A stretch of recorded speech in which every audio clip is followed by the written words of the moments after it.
अपने कमरे से निकलकर बाहर आया ही था तो देखा मम्मी खाना बना रही थी। मम्मी आप क्यों परेशान हो रही है? मैं स्टेशन पर कुछ खा लेता। नहीं बेटा, बाहर का खाना खाने की क्या जरूरत, मैंने खाना पैक कर दिया है, लेता जा। पीयूष ने जल्दी से कैब बुक की।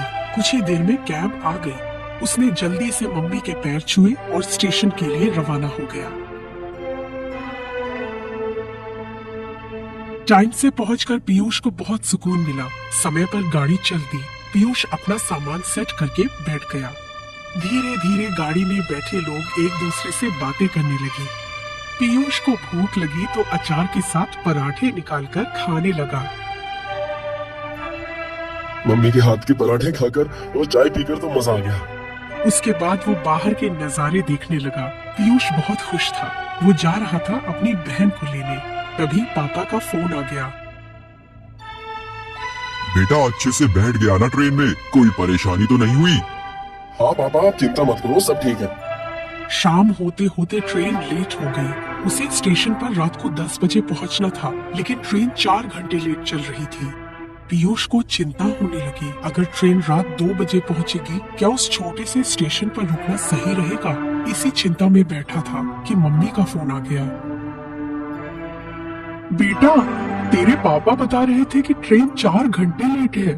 मम्मी चिंता मत करो, 2-3 घंटे की बात पड़ेगी। स्टेशन पर वेटिंग रूम तो होता ही है, वहाँ रुक जाऊंगा। फिर सुबह 6 बजे तो सवारी मिल ही जाएगी गाँव के लिए। रात को 2 बजे पीयूष को ट्रेन ने एक छोटे से स्टेशन पर उतार दिया। ठंड से उसकी हालत खराब हो रही थी। पूरे स्टेशन पर कोई भी नहीं था। ये देखकर वो और डर गया। वो स्टेशन पर चलते चलते स्टेशन मास्टर के ऑफिस के सामने पहुंच गया। सर मुझे मुंगेर जाना है, यहाँ कोई सवारी मिल जाएगी क्या?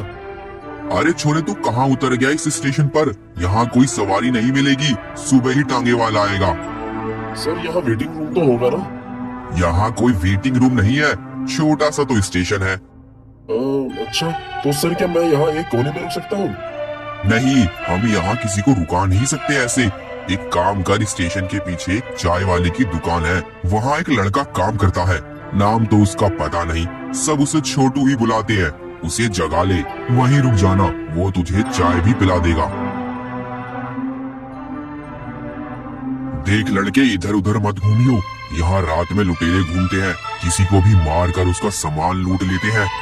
पीयूष की अंदर तक रूह कांप गई। वो जल्दी से उस चाय की दुकान में पहुंच गया। वहां पहुंचकर उसने जोर से आवाज लगाई। कौन हो साहब, क्या चाहिए? कोई बात नहीं है, ये चाय की दुकान कौन चलाता है? अपने मालिक को बुलाओ जरा। मालिक तो सुबह ही आएंगे और कोई नहीं है यहाँ। अच्छा, मुझे यहाँ पर कुछ देर रुकना था, सुबह तक चला जाऊंगा। ठीक है साहब, अंदर सामान रख दीजिए, चाहे तो वहीं सो लीजिएगा। तू यहाँ नौकरी करता है? हाँ साहब, चाय पियेंगे क्या? हाँ बना ले। सुन, अपने लिए भी बना लियो, पैसे मैं दे दूंगा। थोड़ी देर में वो भी अंदर आ गया। चाय देकर वो एक कोने में बैठकर पीने लगा। तुझे यहाँ अकेले डर नहीं लगता? नहीं साहब, यही मेरा ठिकाना है, मैं बचपन से यहीं रहता हूँ। लेकिन मैंने सुना है यहाँ पर लुटेरे घूमते रहते हैं। हाँ साहब, जब कोई नहीं मिलता तो यहीं आकर मुझे परेशान करते हैं चाय पीने के लिए। डरो मत साहब, अब कोई नहीं आएगा। क्यों? अब यहाँ कोई ट्रेन नहीं आएगी, सुबह ही गाड़ी आएगी अब।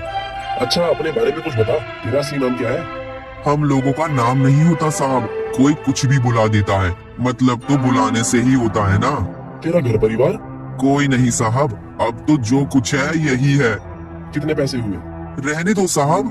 नहीं, तू रख ले, अपने मालिक को मत बताइयो। साहब, मैंने आज तक 1 रुपए की बेईमानी नहीं की, वैसे भी मैं पैसे का क्या करूँगा। तुझे ऐसा नहीं लगता कि यहाँ से कहीं चले जाना चाहिए?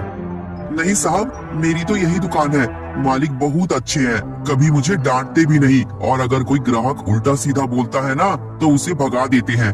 तुझे नहीं लगता कि पढ़ना चाहिए, स्कूल जाना चाहिए?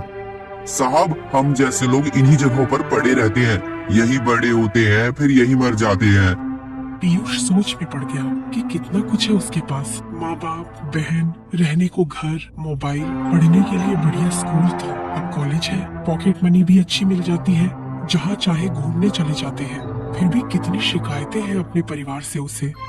इसका क्या, जिसका परिवार ही नहीं है। फिर भी कितना संतोष है इसके चेहरे पर। न पैसे का लालच, न कुछ पाने की इच्छा, न कुछ खोने का डर भी। पीयूष ने देखा कि छोटू वही कोने में एक फटे कंबल को ओढ़कर सो गया। पीयूष को लगा जैसे उसने उसके आराम के पलों को भी उससे छीन लिया। छोटू बेखबर सो रहा था। पीयूष की आंखों से आंसू बह रहे थे। जिंदगी से कल तक कितनी शिकायतें थी, कितनी बार पापा से झगड़ा करता था बाइक के लिए, कभी दोस्तों के साथ घूमने के लिए, कभी आईफोन के लिए। क्या कभी सोचा कि मम्मी पापा ये सब कहां से लाएंगे? इसी सोच विचार में पीयूष की आंख लग गई। साहब, दिन निकल आया है, आपको सवारी मिल जाएगी। अगर मालिक आ गए तो गुस्सा करेंगे। पीयूष बाहर निकला तो देखा छोटू दुकान की सफाई कर रहा था।